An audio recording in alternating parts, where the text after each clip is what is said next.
Ya, silakan Bunda. Ini mengenai doa ya Ustaz. Baik. Nah, kita kan selalu dianjurkan pada saat habis ajan berdoa, ya kan? Guru berdoa, masuk WC jelas berdoa. Berdoa. Harus berdoa ya Ustaz ya. Baik. Yang saya tahu kan kalau berdoa itu setelah sholat gitu kan. Nah, aturannya kan kita memuji Allah, berselawat, baru diisi dengan doa. Begitu juga penutupannya Ustaz. Ya, dengan hamdalah dan salawat biasa. Ya. Baik. Terus bagaimana kita kalau misalnya jawab ajan, setelah jawab ajan kan ikutin ucapan itu bila misalnya kita kan berdoa. Apakah kita itu harus pakai hamdalah dulu? Ya. Baik, Masya Allah. Makasih Umi Puji ya, barakallahu fiik. Ini luar biasa nih pertanyaan. Bunda perlu dipahami, ada doa yang sifatnya kondisional. Kalau doa kondisional itu Bunda tidak dimulai dengan hamdalah, tidak dimulai dengan membaca salawat. Contoh, Ibunda ketika masuk rumah ada doanya, ya, keluar rumah ada doanya, betul ya? Masuk masjid ada doanya. Maka karena sifatnya kondisional itu tidak dianjurkan diawali dengan hamdalah, tidak diawali dengan salawat.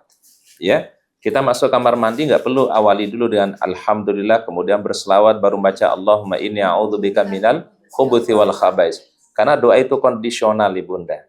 Ya, Ibunda keluar rumah cukup membaca bismillah tawakkaltu 'ala Allah la haula wala quwata illa billah, ya. Ibunda pakai pakaian kita ucapkan alhamdulillahilladzi kasani hadza wa razaqanihi min ghairi haulin wala quwwatin minni. Karena sifatnya itu adalah kondisional.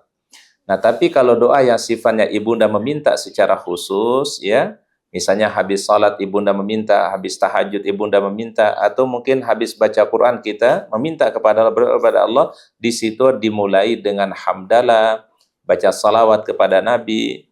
Imam Nawawi menambahkan diawali dengan istighfar kepada Allah. Karena rupanya apa Ibunda? Setiap doa yang diawali dan istighfar itu dimuliakan oleh Allah Ta'ala. Ibunda bisa awali dengan ucapan misalnya, Rabbana dhalamna anfusana wa illam taghfir lana wa tarhamna lanakuna minal khasirin. Atau doanya Nabi Yunus awali dengan kalimat la ilaha illa anta subhanaka inni kuntu minadh dhalimin.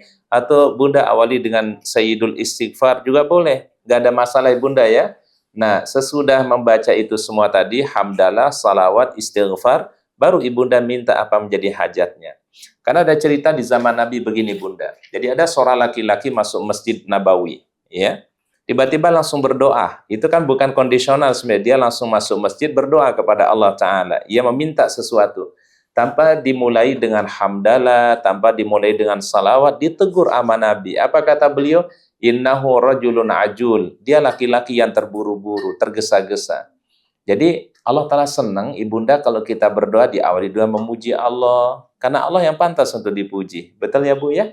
Kita awali dengan berselawat kepada Nabi. Kita awali dengan istighfar kepada Allah. Baru kita minta, Rabbana hablana min azwajina wa dhurriyyatina qurrata a'yun waj'alna lil muttaqina imama. Jadi itu adab dalam berdoa sebenarnya. Adab itu kan lebih kepada aturan Bunda ya. Jadi kalau orang berdoa, adabnya memang begitu.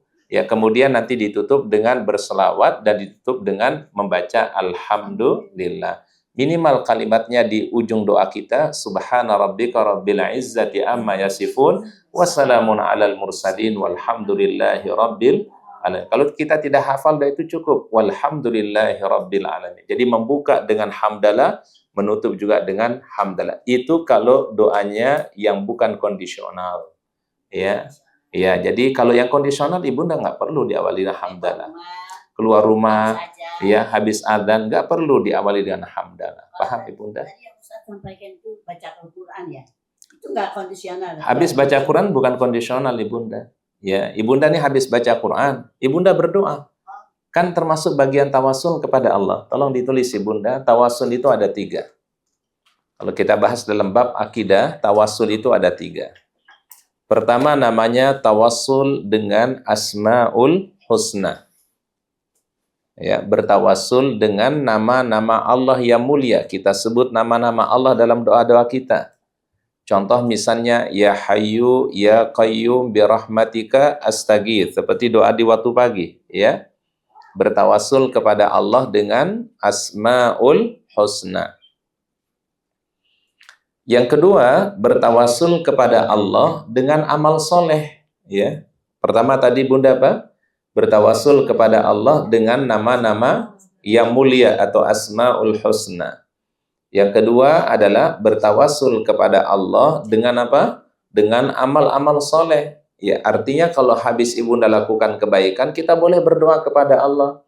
Ya Allah, kalau saya baca Quran ini semata-mata mengharap ridhamu, ya Allah, mudahkan urusan kami. Itu namanya bertawasul dengan amal soleh. Ibunda mungkin habis berbagi, lalu berdoa kepada Allah, ya Allah, kalau saya berbagi semata-mata mengharap ridhamu, mudahkan urusan kami, mudahkan anak-anak kami. Itu namanya bertawasul dengan amal soleh. Ya. Baik, yang ketiga adalah bertawasul dengan doa orang-orang yang soleh atau doa sahabat-sahabat kita yang soleh. Minta doa dari teman-teman kita, minta doa dari para guru-guru kita, ya, doa dari orang-orang yang soleh.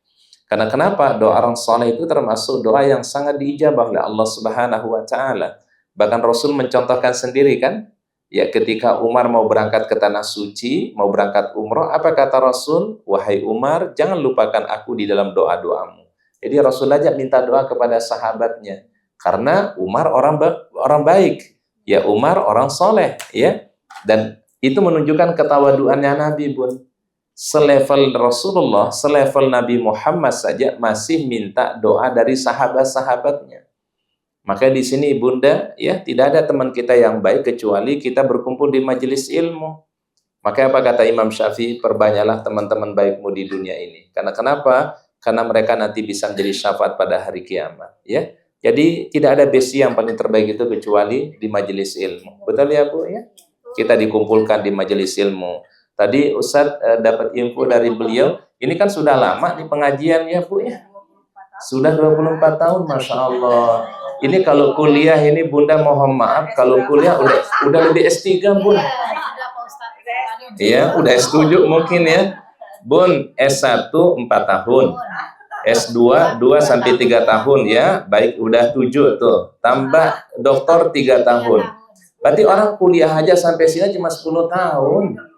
Ibu-ibu Alisna Masya Allah 25 tahun. Allahu Akbar.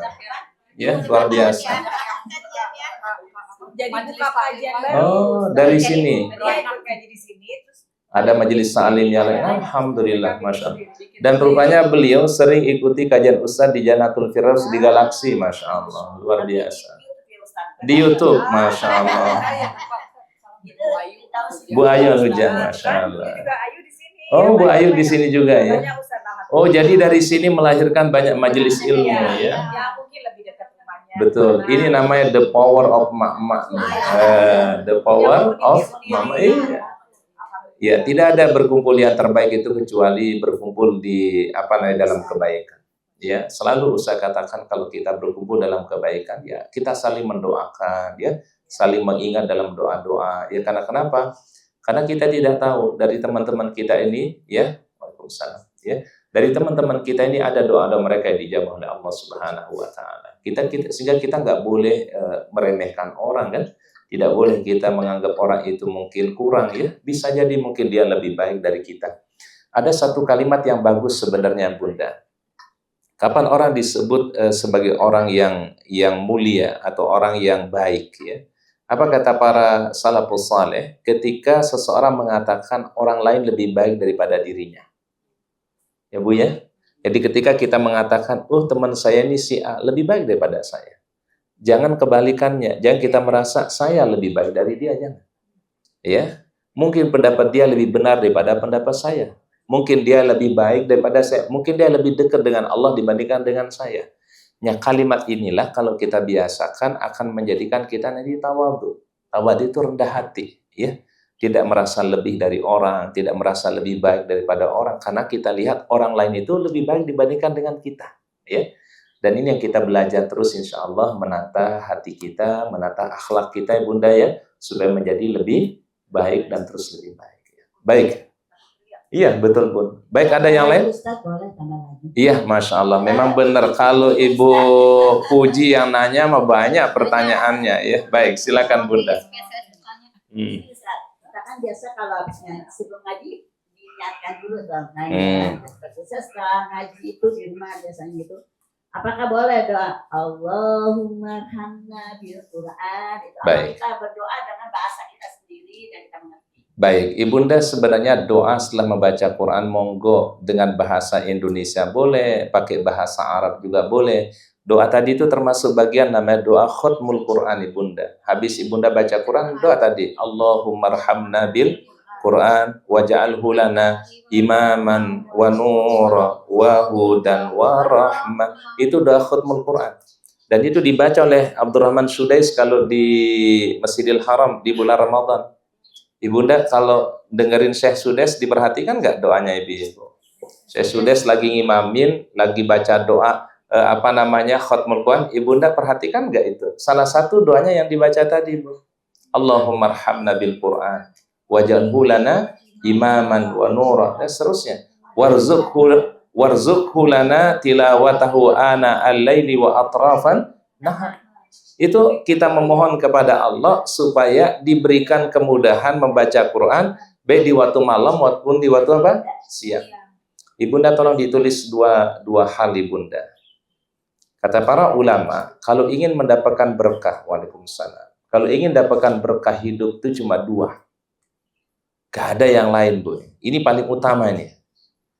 Ada dua sebab keberkahan dalam hidup. Apa Bunda? Ada dua sebab keberkahan dalam hidup. Dan ini yang paling utama, Bu. Pertama adalah birrul walidain, berbakti kita kepada orang tua.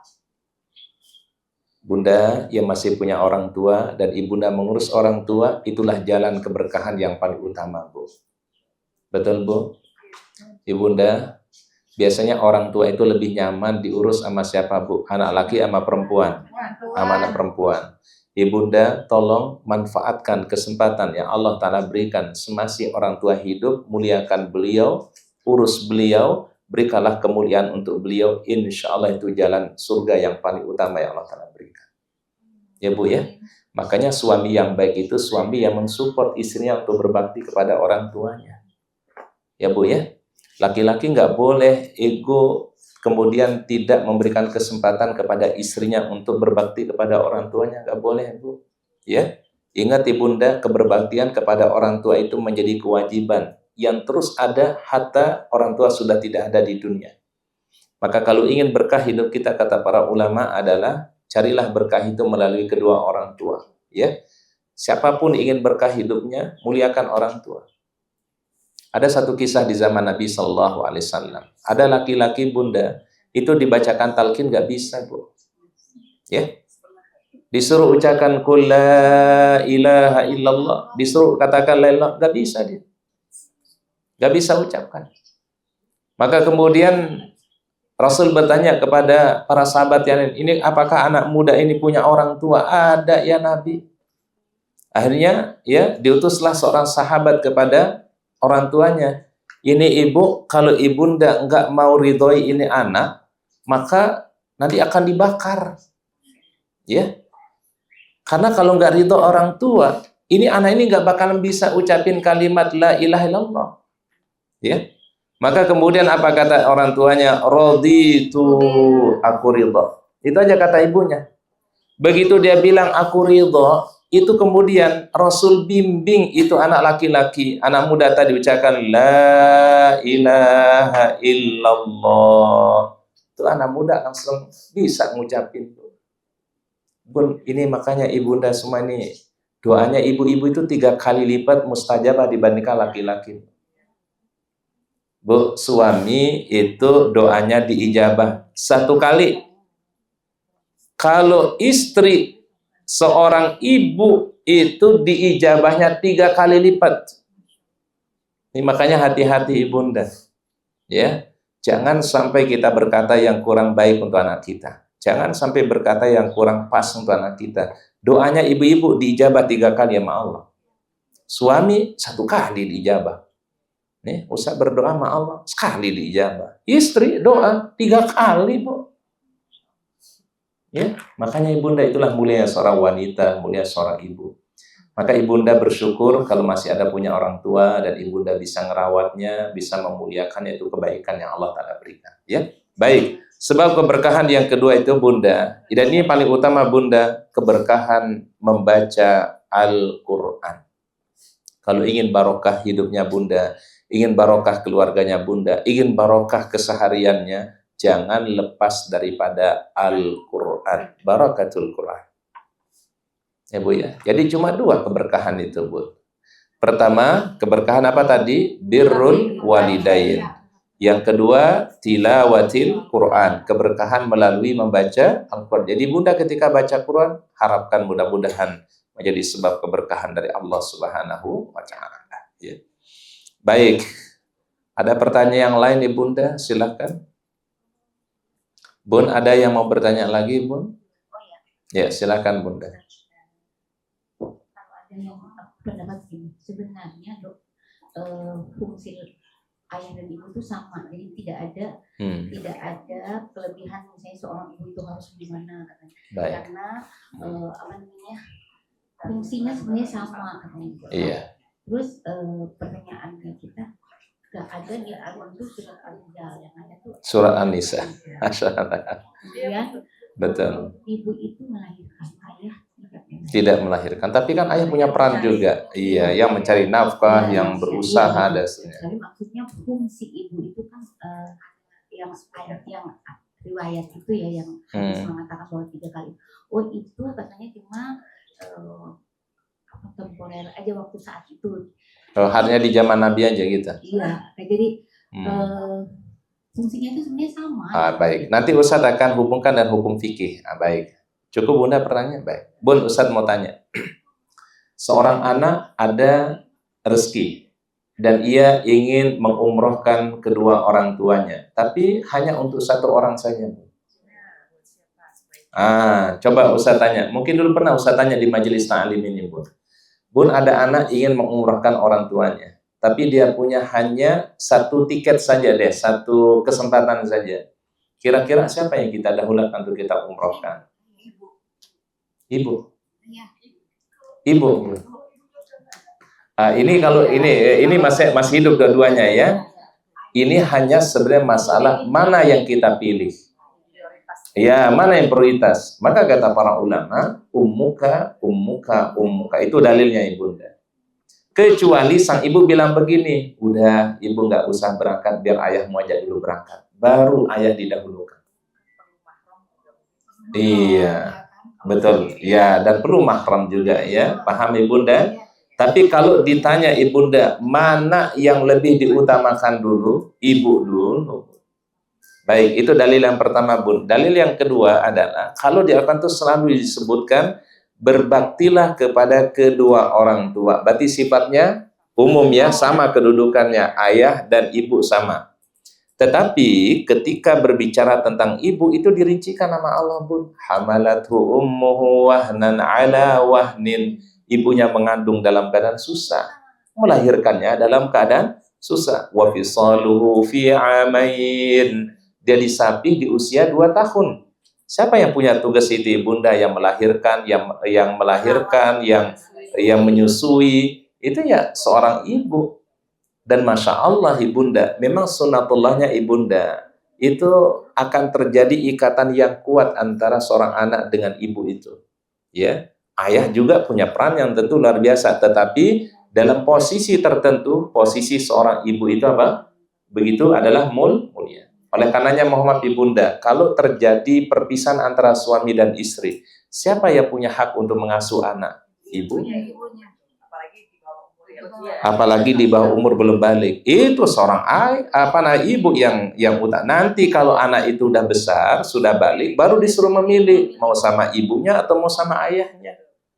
Banyak dalil sebenarnya ibunda yang menunjukkan kedudukan seorang wanita, ya. Dan apalagi tadi ditambah oleh ibunda mengatakan ada surat An-Nisa tapi tidak ada surat apa?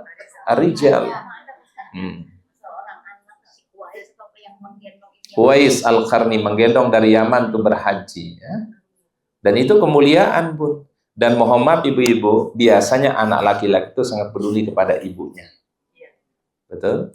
Mohon maaf, anak laki-laki itu walaupun cuek, Bun, tapi kalau ibunya sakit, pasti dia yang paling care.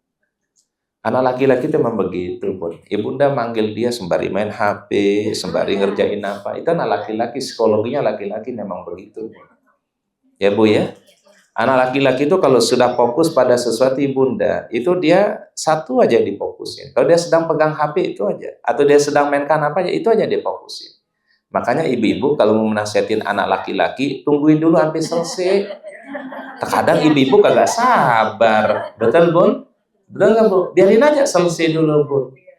Dia sebenarnya, Bunda mohon maaf, anak laki-laki, Ustaz sering buktikan nih, Bunda. Ustaz minta sesuatu kepada anak laki-laki, dan anak perempuan beda, Bu.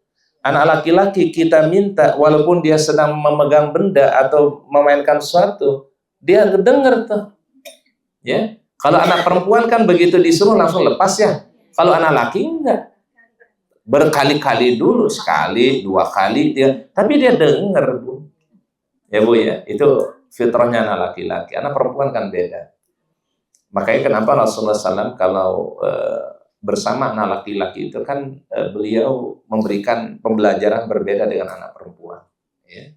Laki-laki itu memang punya psikologi yang berbeda dengan wanita. Tentu perbedaan ini Allah Ta'ala jadikan sebagai sebuah sunatullah ibunda. Ya.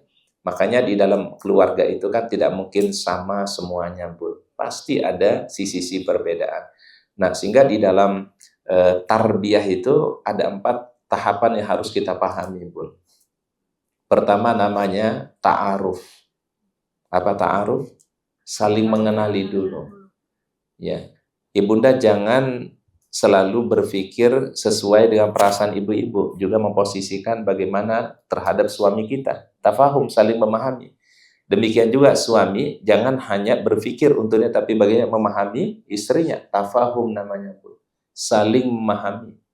Memahami psikologi, memahami kejiwaan, penting tuh, Bu. Ya.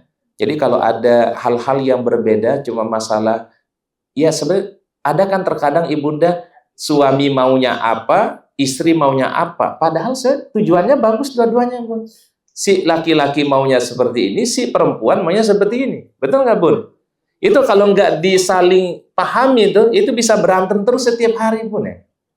Betul nggak, Bu? Betul nggak, Bu? Karena Allah Ta'ala ciptakan laki dan perempuan itu udah berbeda, Bun. Berarti yang harus dilakukan apa? Tafahum, saling memahami. Waalaikumsalam. Kalau nggak saling tafahum ibunda, ya insya Allah ibunda ya berantem terus setiap hari, Bu. Ya, betul nggak, Bu? Betul nggak, Bu? Ya, laki-laki itu kan orangnya maunya simple, Bu. Ibu-ibu itu maunya ribet. Ya, detail. Ya, betul nggak, Bu? Kalau laki-laki kan maunya cepat, selesai, tuntas. Kalau ibu justru, Masya Allah, senangnya yang berliku-liku, padahal tujuannya sama, Bu. Ya, Ustaz kadang suka ngobrol sama Umi yang bilang begini, Abi itu kalau mau kemana-mana pasti cari jalan yang mudah, yang ringkas, cepat sampai. Tapi kalau yang namanya perempuan, ternyata memang dia nggak pernah berpikir yang mau cepat sampai, yang penting sampai di tujuan, gitu kan? Mau jalannya kemana saja, boleh, asalkan sama tujuannya. Kalau laki-laki memang berbeda, Bu. Laki-laki maunya apa tadi? Ya, to the point. Ya, tujuannya langsung, Bu. Kalau perempuan kan senangnya yang jelimet. Contoh, ini Ustaz suka perhatikan ibu-ibu nih. Bun, kalau wanita mau bepergian, ini masih 1 bulan ke depan ini. 1 bulan ke depan. Itu 1 bulan sebelum udah dipikirin, Bun. Apa yang harus dibawa, bajunya nanti apa, ya? Betul nggak persiapannya apa? Sebulan padahal, Bu, masih sebulan. Tapi ibu-ibu tuh mikirnya itu terus dipikirin, terus apa nanti yang mesti dibawa. Ya, Bu ya? Kalau laki-laki enggak. Nih Ustaz besok mau berangkat bimbing ibunda. Malam hari jam 9 malam, jam 10 malam Ustaz udah mulai packing, Bu. Dan yang di packing yang standar-standar aja, Bun. Ya itu lagi, Bu. Ya, baju, koko, kemudian kalau ada jubah-jubah, sarung, kemudian peci, alat mandi, selesai, Bu. Dan tidak memakan waktu sampai berhari-hari, ibunda. Cukup 1 jam, setengah jam selesai packing, Bu. Tapi kan ibu-ibu, Masya Allah, ibunda, sampai ya dipikirkan bahwa potong kuku, Potong kuku aja, gunting kecil, dibawa itu pisau bahkan. Kan kalau bapak-bapak nggak sempat mikirin yang begitu. Nah, inilah Bun, inilah Allah Ta'ala jadikan perbedaan itu supaya tadi apa? Ta'arufu. Apa ta'arufu? Ya Bunda, kalau nggak saling kenal, saling memahami, nanti ribut terus di rumah itu. Ya, baik, itu tadi ta'aruf namanya ya. Kemudian yang kedua apa? Kedua tafahum, saling memahami. Pertama tadi ta'aruf, yang kedua namanya tafahum. Tafahum. Saling memahami jadinya. Kalau udah saling kenal psikologinya, oh saya akan memahami pasangan saya. Jadi ilmu parenting jadinya nih Bun ya. Ini gara-gara Bu Puji yang nanya nih. Baik, kedua, yang ketiga, sesudah dia tafahumi Bunda, ta'awun, saling menolong. Ya, saling meringankan beban antara suami dan istri, ta'awun. Membagi tugas, ada yang tugas melaksanakan ngurus anak ya laki, ada tugas ngurusin anak perempuan, bagi tugas. Jangan semua dikasih kepada perempuan, tapi ya laki-laki juga, suami juga harus berperan di situ untuk berbagi tugasnya. Namanya ta'awun. Ta'awun, ini bukan nama masjidnya di Puncak Bu ya. Ta'awun, ta'awun itu saling menolong. Baik, yang keempat ya Bunda, ini yang paling terbaik dalam rumah tangga, namanya yaitu takaful. Bukan asuransi ya. Takaful. Apa takaful Bunda? Udah Umi, Bunda nggak usah, biar saya aja kata suami. Itu namanya takaful. Gak ingin memberatkan pasangan, biar dia yang jalan. Takaful itu lebih kepada takaful namanya. Takaful begini Bun. Bun, contoh deh Bun. Suami istri masing-masing kepingin nganterin anak. Ya Bu ya. Si emaknya kepingin nganterin anak, si ayahnya juga kepingin nganterin anak. Tapi suami bilang begini, Mak udah nggak usah aja nganterin, biar saya yang nganterin. Biar emak udah santai di rumah. Itu namanya takaful. Lebih untuk meringankan pasangan dan dia yang siap menjalankannya. Itu namanya takaful. Ya, dia ada 4 tadi Bunda ya. Ustaz ulangi namanya. Pertama namanya ta'aruf. Pertama tadi saling mengenali pasangan. Suami kenali pasangannya, istrinya, istri mengenali karakter suaminya, ya. Namanya ta'aruf. Bukannya mau nikah ibu ya baru ta'aruf ya. Ini ta'aruf ya. Rumah tangga aja perlu ta'aruf terus Bunda. Ya. Ya terkadang kan ibu maunya keputus saya begini, suaminya maunya begini kan, harus saling tafahum itu Bu, ta'aruf tadi. Yang kedua adalah tafahum. Apa tafahum? Saling memahami. Oh, istri saya sedang begini, saya harus memahami keadaannya. Ya, baik, itu namanya tafahum. Yang ketiga namanya ta'awun. Ta'awun itu apa tadi? Saling berbagi tugas, saling menolong. Suami tugasnya apa, istri apa tugasnya, ya? Saling, ya, saling berbagi tugas. Jangan semua dibebankan kepada wanita, nggak bisa. Ya, namanya ta'awun. Nah, yang keempat Bunda yang paling terbaik kalau pasangan itu sudah mencapai namanya takaful. Saling meringankan. Bahkan terkadang ibu-ibu ingin meringankan, bapak kan udah lelah, bapak mungkin pulang kerja, ya udah Pak, nggak usah deh, biar saya aja yang jalan. Itu udah takaful namanya itu. Bukan asuransi Bunda. Ya, jadi ada 4 tadi ya. Pertama, apa tadi? Ta'aruf. Yang kedua, tafahum. Yang ketiga, ta'awun. Dan yang keempat, takaful. Udah nggak ingin melihat pasangannya terbebani, dia yang mau jalan. Itu namanya takaful. Paham Bu? Baik Bunda, mungkin kita mulai masuk di kajian ya Bunda ya. Udah setengah jam kita buka tanya jawab tadi Bunda ya. Baik, silakan dibuka dulu Bunda. Silakan.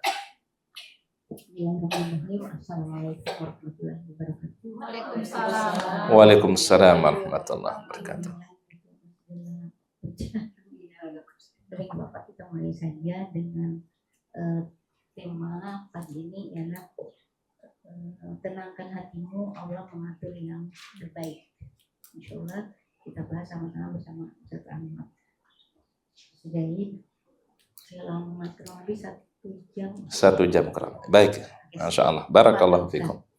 Baik, terima kasih Umi. Bismillahirrahmanirrahim. Assalamualaikum warahmatullahi wabarakatuh. Waalaikumsalam warahmatullahi wabarakatuh. Alhamdulillah wassalatu wassalamu ala Rasulillah wa ala alihi wa ashabihi wa man wala amma ba'du. Subhanaka la ilma lana illa ma 'allamtana innaka antal alimul hakim.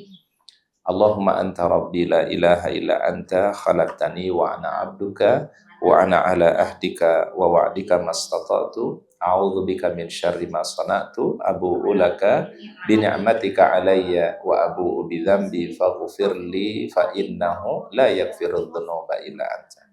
Ya, kita muliakan dan hormati pengurus Majelis Ta'lim Al-Islah, mudah-mudahan selalu diberikan sehat barokah oleh Allah Ta'ala, dan seluruh para ummahat, ibunda semua yang insya Allah senantiasa dimuliakan dan dicintai oleh Allah Ta'ala. Gimana kabarnya ibunda semua? Alhamdulillah. Iya, kalau bahasa Arabnya kaifal hal, ya. Apa jawabannya? Bi khairin, alhamdulillah. Baik, Ustaz tanya dulu, kaifal hal? Bi khairin, alhamdulillah. Syukran. Jawabannya apa? Afwan. Ya. Baik, Ustaz ulangi sekali lagi. Kaifal hal? Bi khairin, alhamdulillah. Syukran. Afwan. Nah, ini udah pinter bahasa Arabnya ya. Alhamdulillah. Ini kalau dilepas di Mekah Madinah pas umrah insya Allah bisa balik ke hotel pulang ya. Baik, karena udah bisa bahasa Arab ya. Baik. Alhamdulillah, tidak ada kalimat yang paling terbaik ibunda kecuali mari kita bersyukur kepada Allah Subhanahu wa taala. Di kesempatan hari ini kita bisa bertemu kembali. Ustadz ingat sebelum berangkat haji Ustadz ngisi di Al-Islah, tapi masih di rumah yang sebelah sini ya. Ya, Masya Allah Ustaz dikabarkan sama Bu Silvi waktu itu pas posisi kami lagi sedang menunaikan haji waktu itu masih di Saudi ya.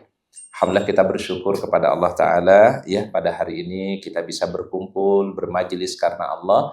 Ya, tidak terasa waktu itu begitu cepat ibu-ibu ya. Makanya ada surat yang paling pendek dalam Al-Quran ibunda, suratnya Wal Asr ya, itu cuma 3 ayat. Ya, ingat ibunda, tidak mungkin Allah Ta'ala susun sesuatu di dalam ayat Al-Qurannya kecuali pasti ada hikmahnya. Sehingga para ulama coba meneliti ibunda, kenapa surat Wal Asr itu pendek? Kenapa surat Wal Asr itu pendek? Ya, itu pasti ada hikmahnya. Apa kata para ulama? Surat Al-Asr itu pendek karena memang waktu itu sangat pendek bagi kita. Cepat berlalu waktu itu bagi kita. Betul, Bu? Ibunda mungkin ya kalau kita ketemu dengan Ramadan tahun ini kita sering mengatakan baru kemarin rasanya Ramadan. Betul Bu? Ya Bu ya? Ya, kalau kita mungkin ketemu dengan Idul Adha musim haji kita mengatakan baru kemarin rasanya bulan Idul Adha. Kita sekarang masuk ke Idul Adha misalnya. Ya, kita sekarang misalnya berada di Rabiul Awal, baru kemarin rasanya Rabiul Awal. Bahkan Muhammad ibunda, kalau sekarang anak-anak kita sudah kuliah, sudah bekerja, bahkan sudah menikah anak-anak kita mengatakan sebagian, kemarin rasanya saya antar sekolah, kemarin saya antar ke TK, ke SD, sekarang sudah kuliah, sudah besar, sudah berkeluarga bahkan. Betul Ibu? Berarti waktu itu cepat ya. Maka orang yang paling berbahagia kata Nabi yang memanfaatkan 2 hal. Yang pertama adalah as-sehat. Ya, yang memanfaatkan waktu sehatnya ya. Dan waktu sehat itu bunda nggak ada yang tahu kecuali orang yang sakit ya. Jadi orang baru merasakan nikmat sehat itu kalau dalam kondisi sedang apa? Diuji sakit ya. Kemudian yang kedua yang istimewa itu bunda al-farag, nikmat waktu. Nah, ini yang kita manfaatkan insyaallah. Mudah-mudahan sehat kita dan waktu kita gunakan dengan sebaik-baiknya. Baik ibunda, tema kajian kita pada hari ini, tenangkan hati, semua sudah diatur yang terbaik oleh Allah. Ibunda dalam hidup ini tentu tidak akan pernah lepas daripada ujian-ujiannya. Betul Bu? Setiap orang pasti ngadepin yang namanya ujian. Ada yang diuji mungkin pada kesehatannya, ada diuji pada keluarganya, ada diuji pada hartanya, ada diuji pada anak-anaknya. Ya. Tetapi itu semua kembali kepada respon hati kita Bu. Hati itu kalau lapang ibu-ibu, ujian yang berat itu bisa jadi ringan. Tetapi hati bisa menjadi sempit, walaupun ujiannya kecil, ya itu terasa ujian jadi besar. Karena kenapa? Hatinya yang tidak lapang. Makanya kelebihannya baginda Rasulullah SAW diturunkan surah namanya Al-Insyirah, ya. Alam nashrah laka sadrak. Bukan kami yang melapangkan hatimu wahai Rasulullah. Coba ibunda bayangkan siapa orang yang paling berat ujiannya ibunda? Rasul. Ya.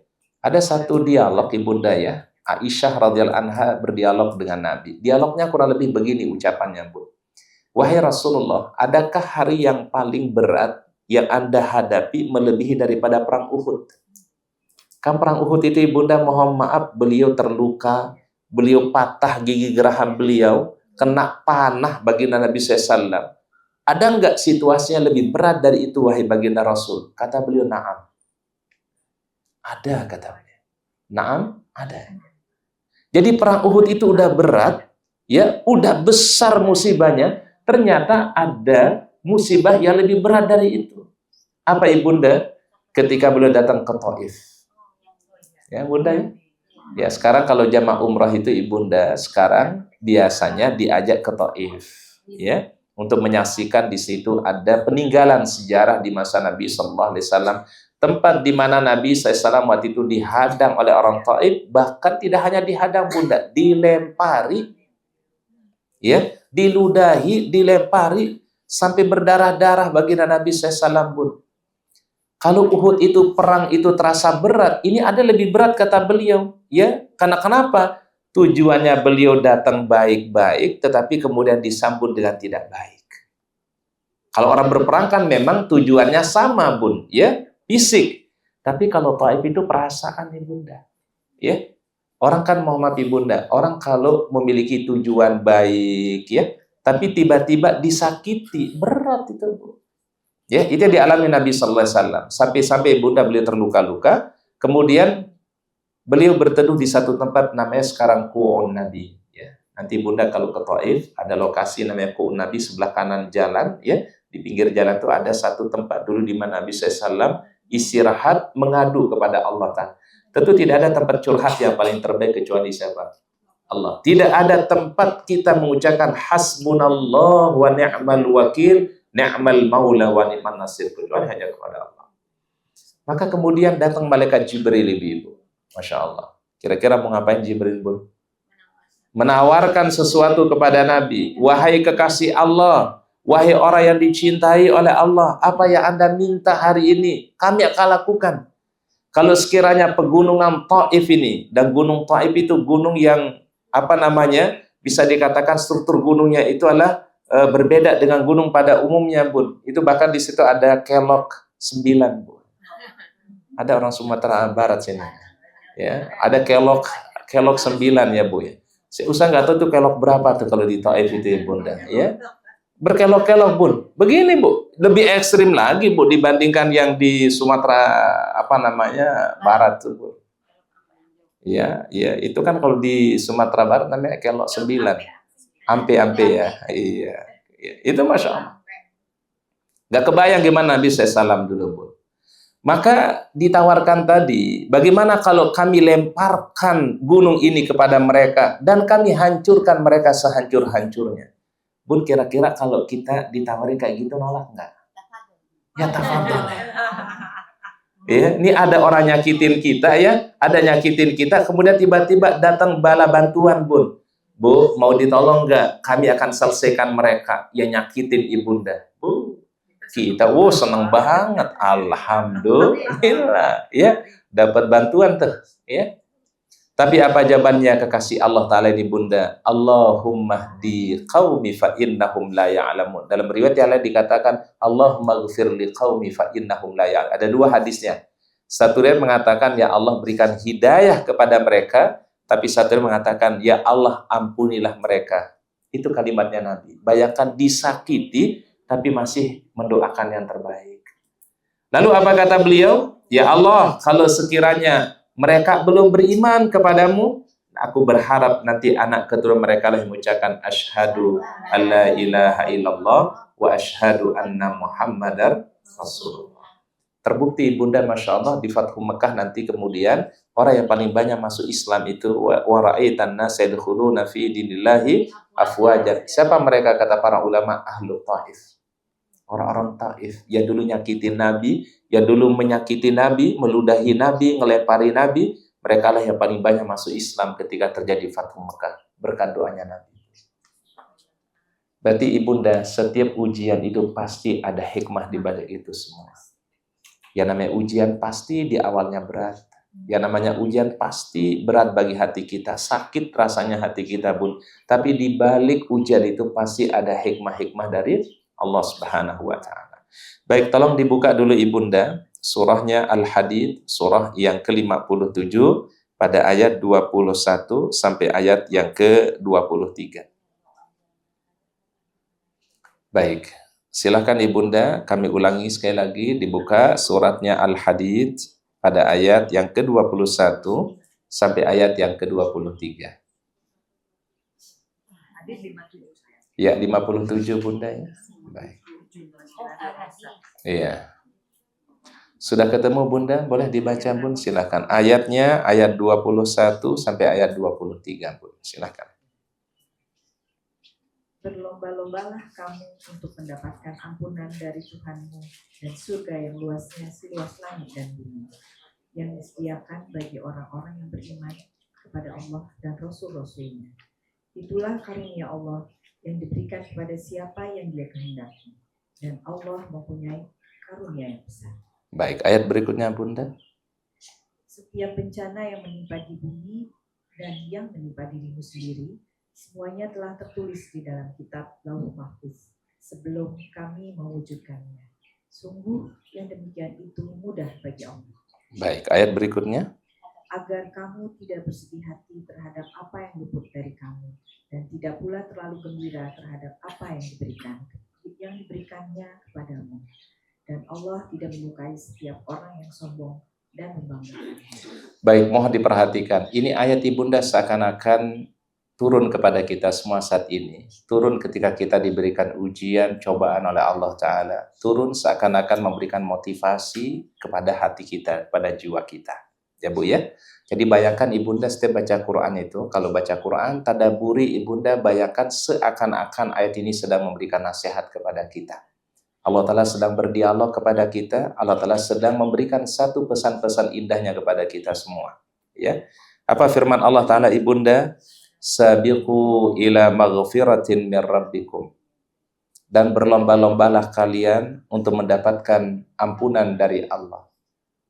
Bun, supaya hati kita jadi tenang dalam menghadapi ujian. Yakinlah ujian itu sebab datangnya ampunan Allah. Mungkin Allah Ta'ala menguji kita dengan sakit, dengan musibah, bisa jadi ingin menggugurkan dosa-dosa kita. Jadi hati kita jadi tenang, Bun. Bahkan nanti diceritakan oleh Nabi, ibu-ibu, nanti pada hari kiamat ada dua orang didatangkan oleh Allah. Ada ahlul afiyat dan ahlul musibah. Ya, ahlul afiyat ini bunda, orang yang dikasih nikmat sama Allah di dunia. Ada yang kedua ahlul musibah, bertubi-tubi ini musibah Allah Ta'ala kasih. Dua orang ini bunda dimasukkan dalam surga. Ini dia besti ini, ya besti bu, bun, besti dua orang ini. Ya, tapi yang satunya ahlul afiyah, yang satunya ahlul musibah. Kedua-duanya dimasukkan dalam surga oleh Allah Ta'ala. Ini orang-orang baik ibunda, tapi yang satunya ahlul afiyah, yang satunya ahlul musibah. Apa kata Allah Ta'ala kepada ahlul musibah? Wahai ahlul musibah, naiklah engkau kepada derajat surga yang lebih tinggi daripada temanmu. Ya Bu ya. Jadi yang ahlul musibah ini diberikan derajat surga lebih tinggi dibandingkan sahabatnya tadi yang ahlul afiyat tadi. Lalu kemudian ahlul musibah ini berkata kepada Allah, Ya Rabbi, ya Tuhanku, izinkan aku untuk engkau kembalikan aku ke dunia. Untuk apa? Supaya engkau berikan aku ujian, berikan aku cobaan, dan aku akan sabar melewati ujian-ujian itu, supaya aku mendapatkan derajat seperti saudara saya yang ahlul musibah. Itu kata ahlul afiyat. Bayangkan Bu. Ya, paham bunda? Satu lagi sekali lagi. Tadi ada dua orang bersahabat. Ada pertama ahlul afiyat, yang kedua ahlul musibah. Kedua-duanya masuk surga. Ini orang baik semua bunda. Wanita-wanita soleha ini dua-duanya bun. Orang baik ibu-ibu. Tetapi kemudian ya ahlul musibah ini derajat surganya lebih tinggi dibandingkan ahlul afiyat. Ahlul Afiyat berkata kepada Allah, ya Allah, ya Rabbku, tolong kembalikan aku ke dunia. Untuk apa tujuannya? Supaya engkau berikan aku ujian, berikan aku musibah yang bertubi-tubi, dan aku akan lewati setiap ujian itu dengan bersabar dan ridha kepadamu ya Allah.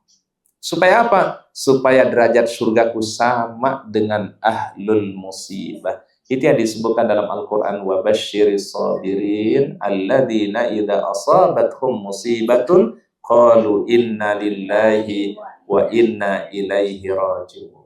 Makanya ibunda merubah ujian itu menjadi bagian dari kebaikan. Ini cara penting untuk membuat hati jadi tenang. Kalau kita melihat ujian itu sesuatu yang menyakitkan, pasti kita akan tidak menerima ketetapan Allah. Betul, Bu? Betul, Bun? Bun, kalau orang melihat ujian itu sebagai sesuatu yang menyakitkan, sesuatu yang membuat kita menderita, itu yang menjadikan kita tidak menerima ketetapan Allah. Tapi ketika kita merubah sesuatu dalam pandangan kita, ini musibah memang tidak mengenakkan. Tapi kalau kita lihat sisi kebaikan-kebaikannya, jadi kita akan merubah nanti. Ujian itu berubah menjadi sebuah kebaikan. Ini harus belajar mindset kita, ibu-ibu. Ya. Jadi memang Allah Ta'ala kasih ujian itu sesuai dengan apa namanya? Ya, kadar iman kita, kemampuan kita, Bu.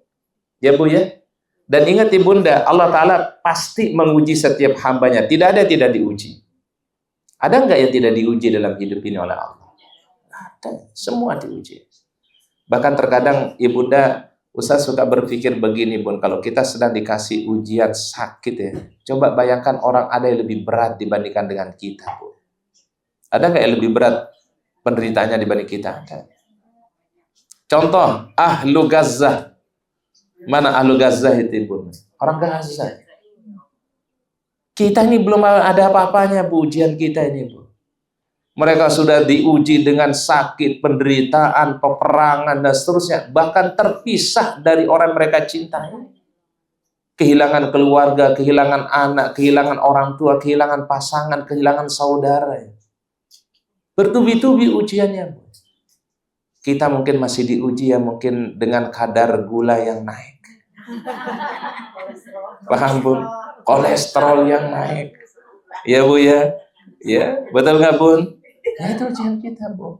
Ya, makanya sebentar-bentar cek darah, cek kadar gula gitu ya, Bu ya. Betul nggak, Bu? Betul nggak, Bu? Betul nggak, Bu? Seputar itu ujian kita. Orang Gaza itu berat ujiannya. Bunda, saya pernah sampaikan nggak satu hadis di sini, mungkin di majelis ta'lim yang lain. Ibunda, kenapa Allah Ta'ala kasih ujian berat kepada orang Gaza? Ibunda tahu? Tahu sebabnya?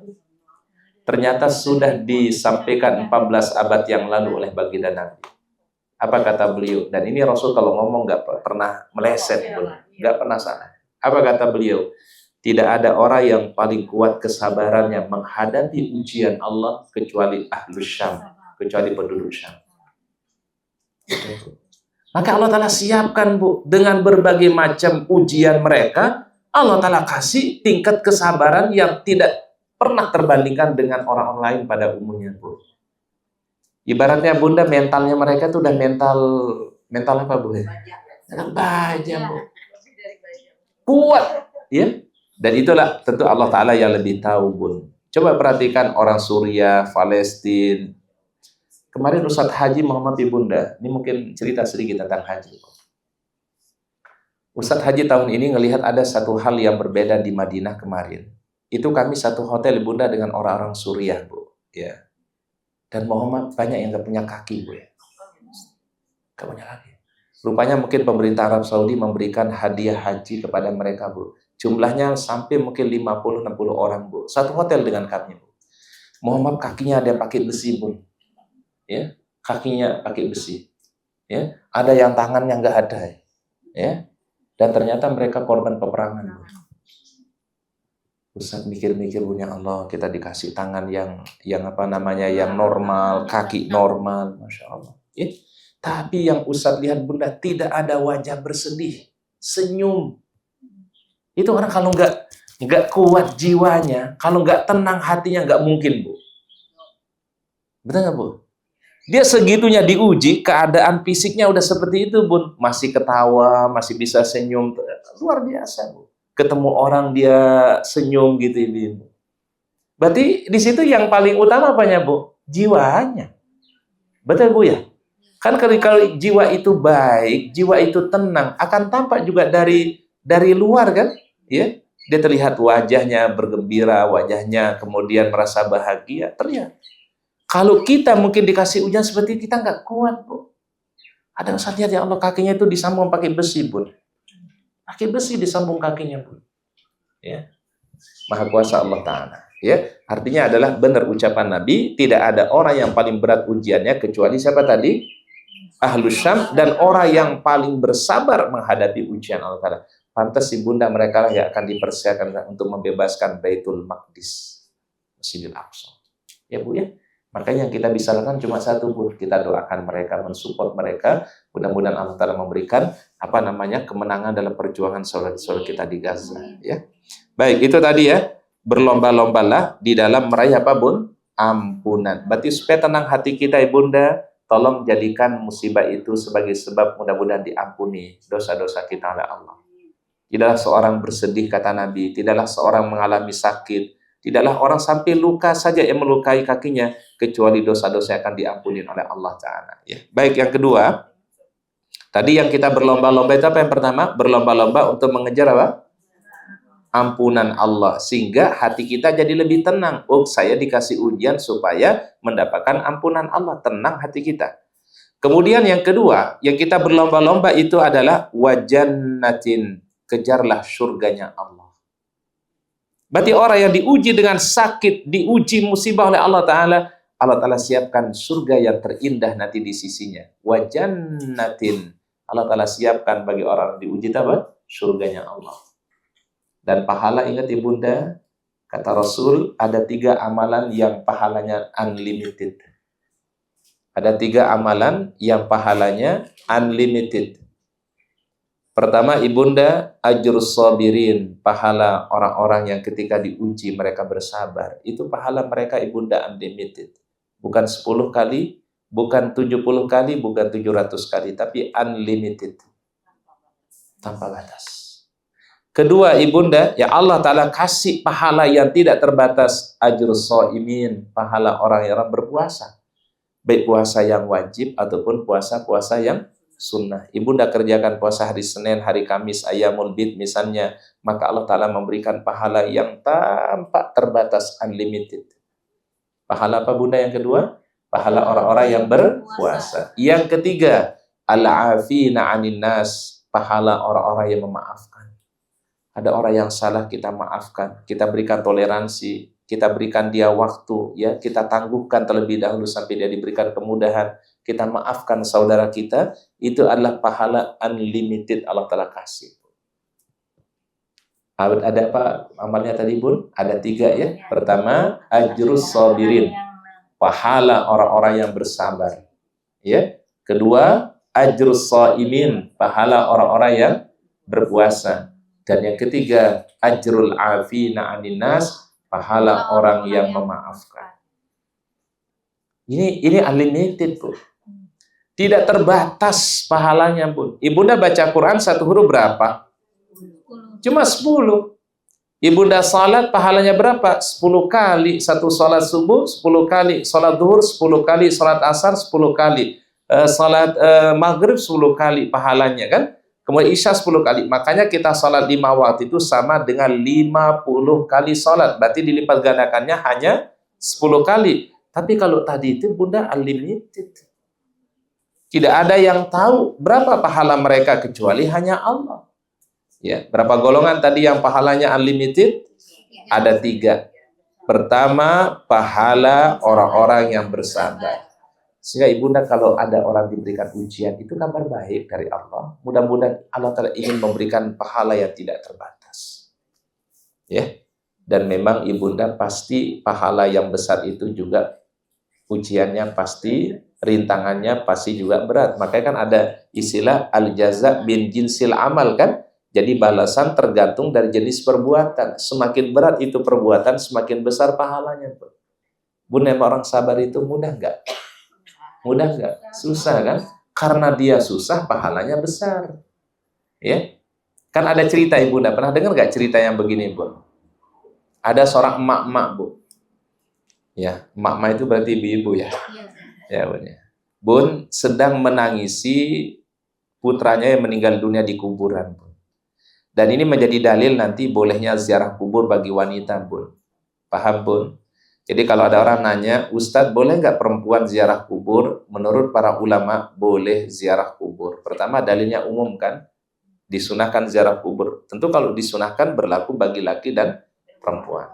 Yang kedua, ini jadi dalil nanti Bunda, kenapa wanita ini boleh ziarah kubur, yaitu dalilnya adalah ada wanita emak-emak menangis di atas kuburan, anaknya meninggal dunia. Dan waktu itu dia ziarah kubur kepada kuburan anaknya. Jadi sahabiah lagi Bunda, sahabat di zaman Nabi SAW sahabiah. Ya.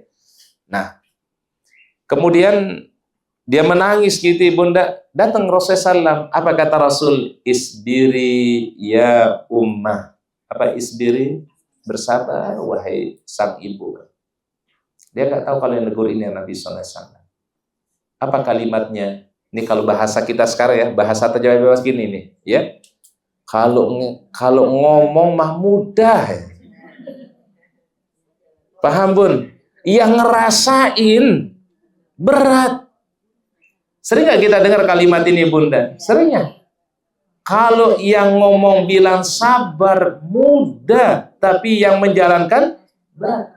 Kan Rasul cuma nasehatin doang, isbiri, sabar.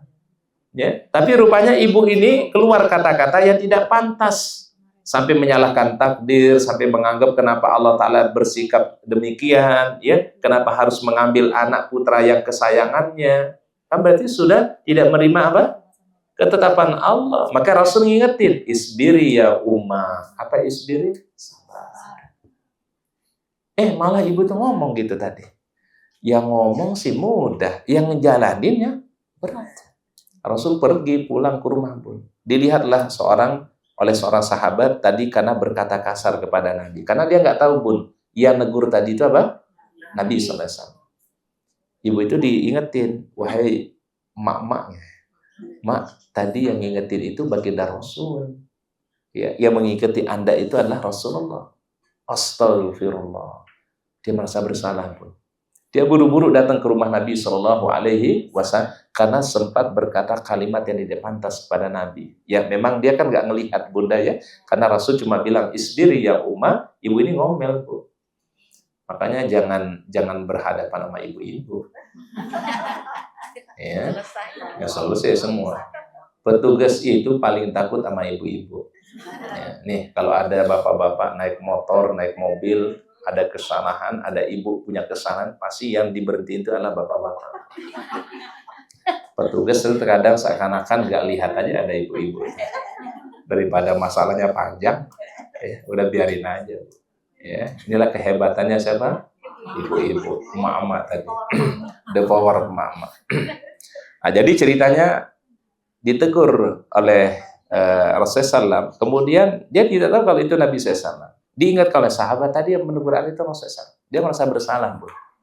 Maka kemudian dia kembali kepada rumah Rasulullah SAW. Ya Rasul, mohon maaf, tadi saya tidak tahu kalau Anda yang berbicara itu wahai baginda Rasul.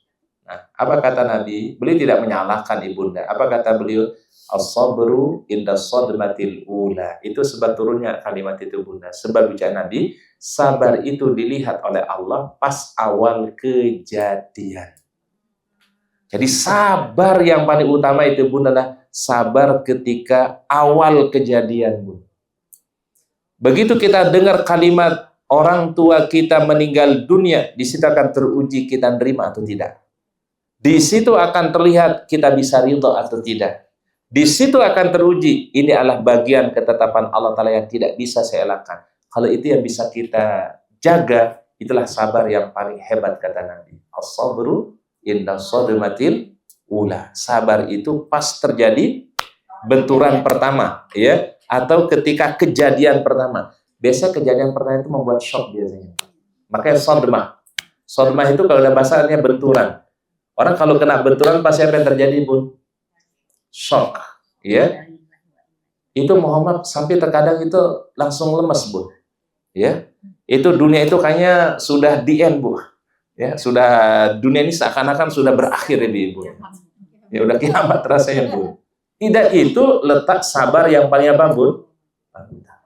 Dan ini berat memang Bunda. Karena cenderung kita sebagai manusia, fitrah manusia ada bersedih, ada apa namanya, ada rasa kehilangan. Fitrah nggak itu Bunda? Tapi disitulah letak apa Bunda? Letak kesabaran yang paling terbaik. Maka apa kata Nabi? Biasakan ucapan kalimat apa Bunda? Inna lillahi wa inna ilaihi raji'un.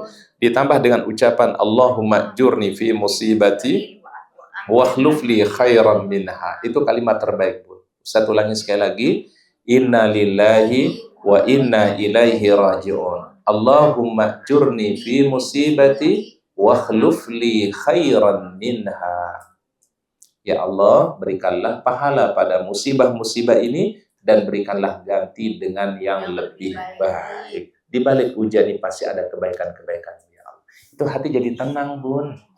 Ya Bu ya, hati jadi tenang. Jadi yang membuat hati tenang itu apa tadi? Yang pertama, mengejar ampunan Allah, dan yang kedua apa? Mengejar surganya Allah Subhanahu wa taala. Dengan semua musibah yang kita hadapi, kita harapkan ampunan Allah dan mengharapkan surganya Allah. Itu hati jadi tenang, Bu. Ini yang membuat kita semakin tenang di dalam menghadapi ujian. Pasti Allah Ta'ala berikan yang terbaik. Kita nggak tahu Ibunda, di setiap kejadian itu ada hikmah-hikmah dari Allah. Contoh Bun, Ibunda masih ingat nggak Ibunda kejadian musibah pesawat India yang terjadi mungkin bulan lalu ya Bunda ya? Bulan lalu mungkin kejadiannya Bun ya. Iya. Bun, ada satu orang yang selamat Bun. Ya, ada satu orang yang selamat Bun ya. Tapi selamatnya pun sudah badannya udah habis gitu Bun.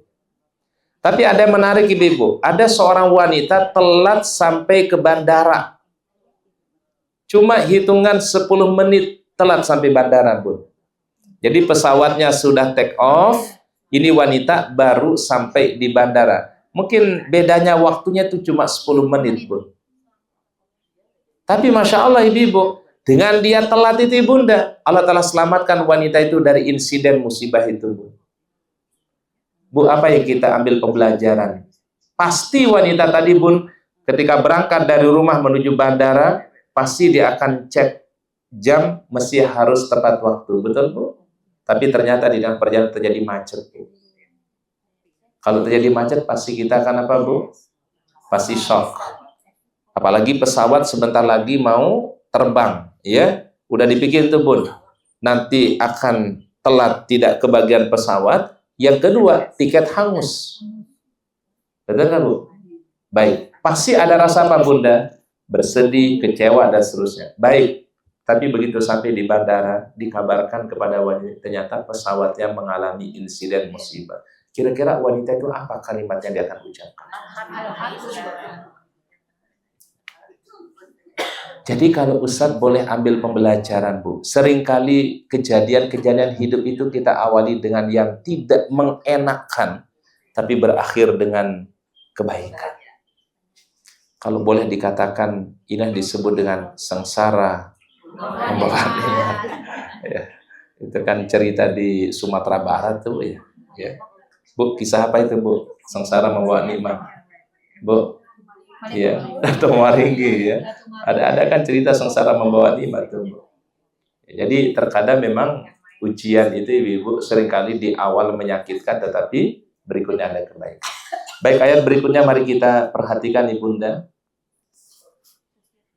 Ma asaba min musibatin fil ardi, dan setiap bencana yang menimpa di bumi, apapun bentuk bencana di atas muka bumi ini, ya.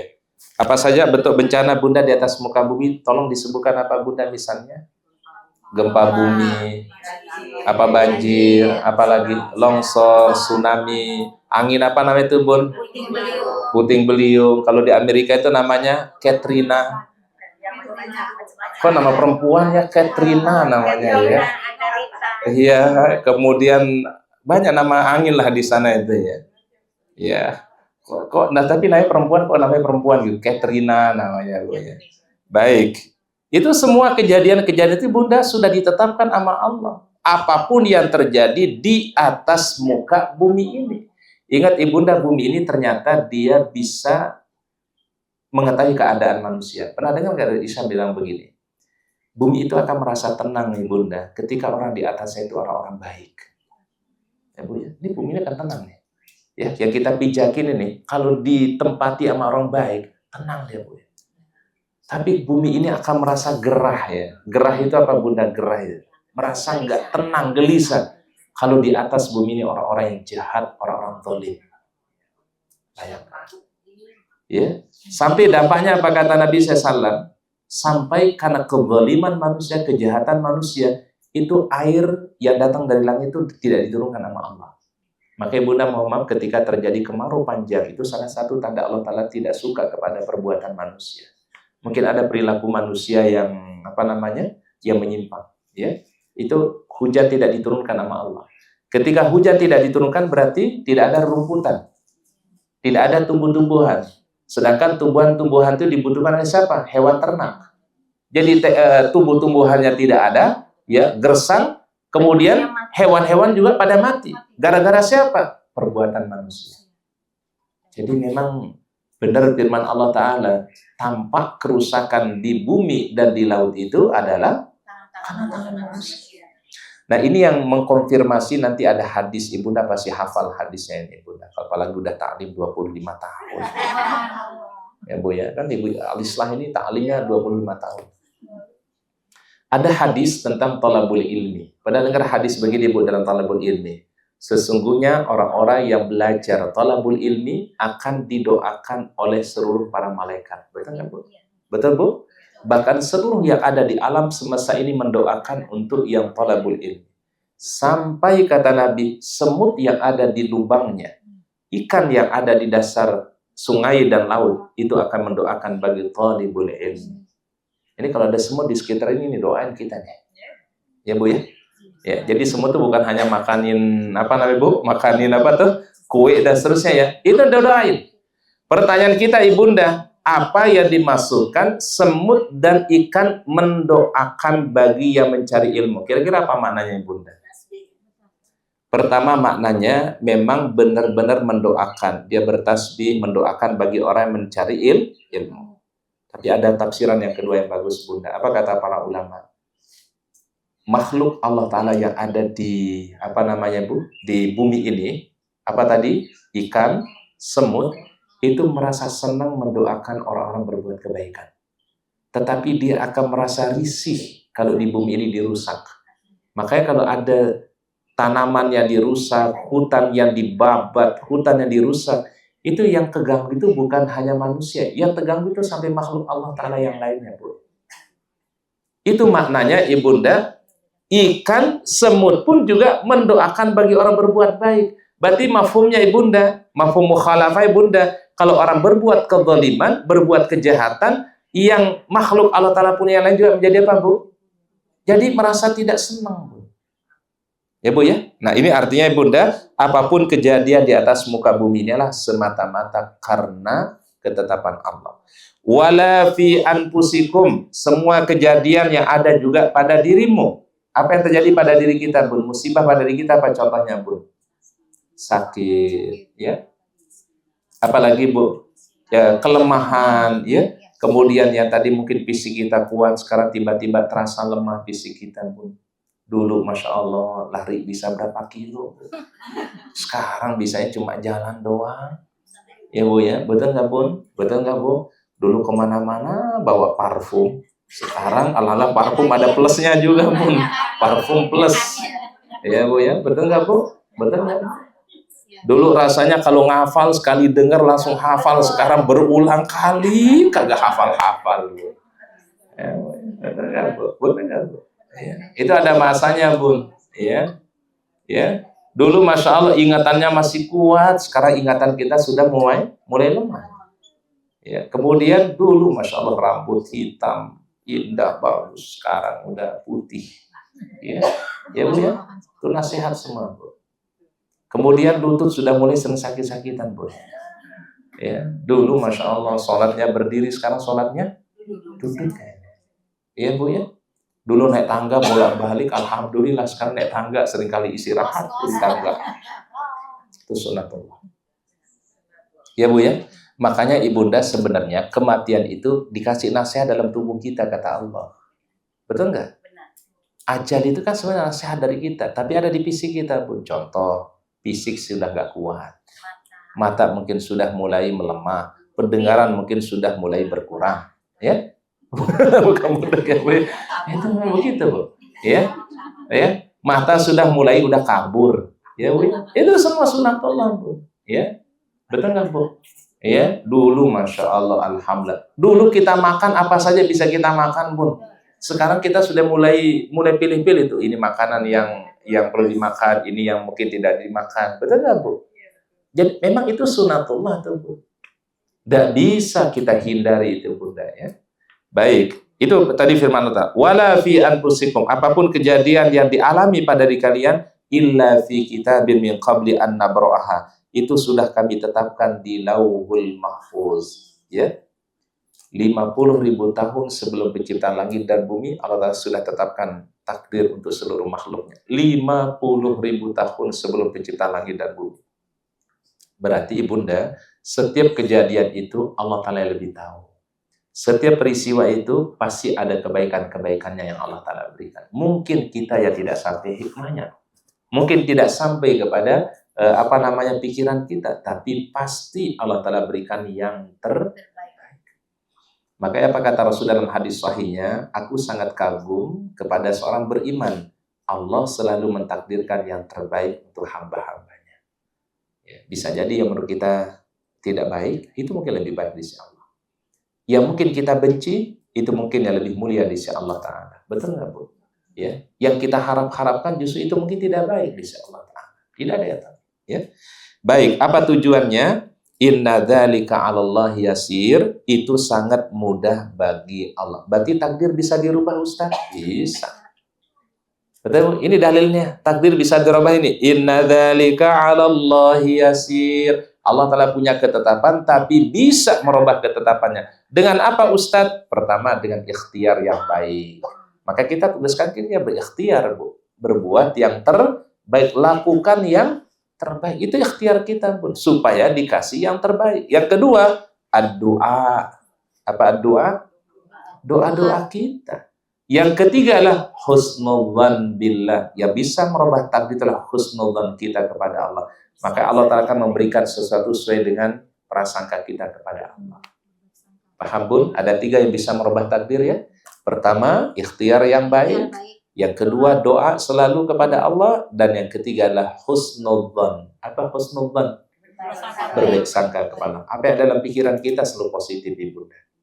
Baik, apa tujuannya Ibunda? Keberikutnya, likaila ta'saw ala ma fatakum. Agar kamu tidak terlalu bersedih ya terhadap apa yang luput dari dirimu. Kalau sedih boleh Bunda? Boleh. Ya tidak boleh apa namanya Bun? Meratap. Ya. Menangis, bersedih boleh, tapi yang tidak boleh meratap.